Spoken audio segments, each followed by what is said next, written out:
Hi everybody, and welcome back to the HardReset.Info channel.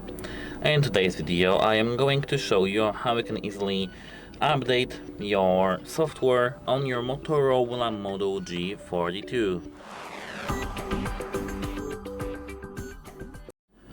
So to try to update your system, at first you need to open settings.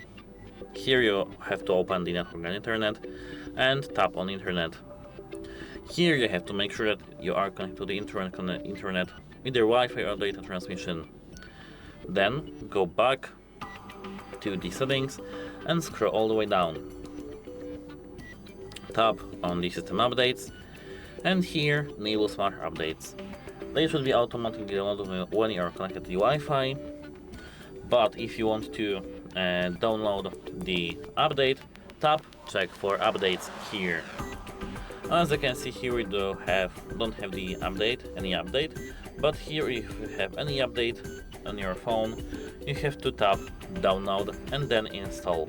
The phone will be automatically booted and everything should be fine. And that's it. Hope it helps you and have a nice day. Goodbye.